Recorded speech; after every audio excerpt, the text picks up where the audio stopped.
Hi friends, இன்றைக்கி நாம் பார்க்க போகிற கதை நிழலா நிஜமா. இந்த கதையில் வர ரோஷன் ஒரு எலும்பு கூட மாட்டிக்கிறான். என்ன நடக்குதுன்னு பார்ப்போமே. ரோஷன் ஒரு கல்லூரி மாணவன். தன்னோட கிராமத்துக்கு பக்கத்தில் இருக்கிற ஒரு கவர்மெண்ட் மெடிக்கல் காலேஜில் படிச்சுட்டு வந்துட்டு இருந்தான். ஒரு நாள் வழக்கம் போல் காலேஜுக்கு கிளம்புனான்.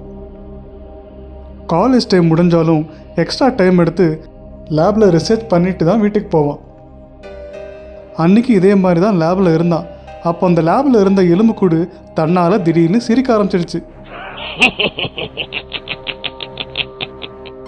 ரோஷன் பயத்தில் பதறி போய் வாயடிச்சு போயிட்டான். என்னடா அது, இவ்வளோ நாளாக அமைதியாக இருந்த ஒரு எலும்புக்கூடு திடீர்னு சிரிக்குது. என்ன ரோஷன், எப்படி இருக்க? ரொம்ப நாளா உன் கூட பேசணும்னு ஆசை, இன்னைக்கு தான் சான்ஸ் கிடைச்சது. இந்த எலும்புக்கூடு பேசுது. ஐயோ, எனக்கு பயமா இருக்கு. பயப்படாத, எனக்கு பிடிச்சவங்கள நான் என்னைக்குமே பயமுறுத்த மாட்டேன்.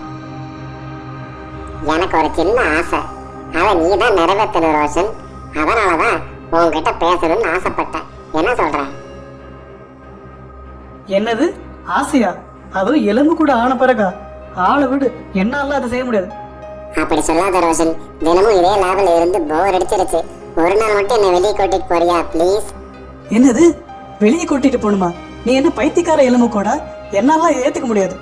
சரிப்பா, நீ ஏத்துக்காத. என்ன, இங்க நடந்த விஷயத்த எல்லாத்தையும் நான் சொல்லிடுவேன்.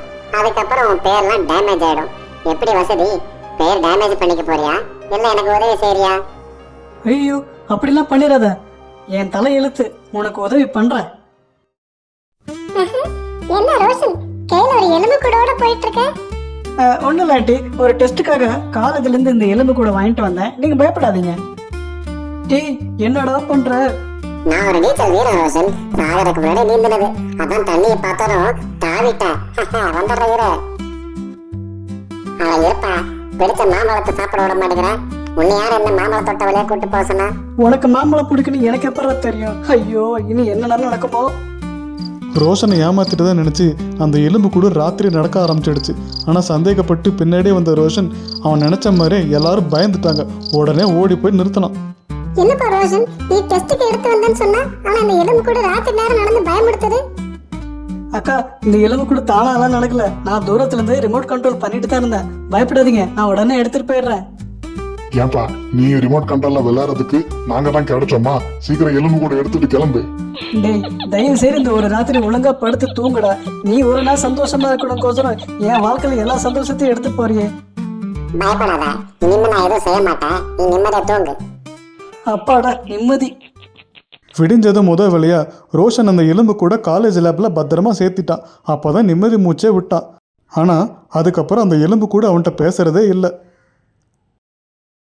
இன்றைக்கி கதை எப்படி இருந்துச்சுன்னு கமெண்ட்ஸில் சொல்லுங்கள். இது போல் நிறைய கதைகள் நீங்கள் பார்க்கணுன்னா நம்ம ஆர்எம்எஸ் எடிட் சேனலை ஃபாலோ பண்ணுங்கள்.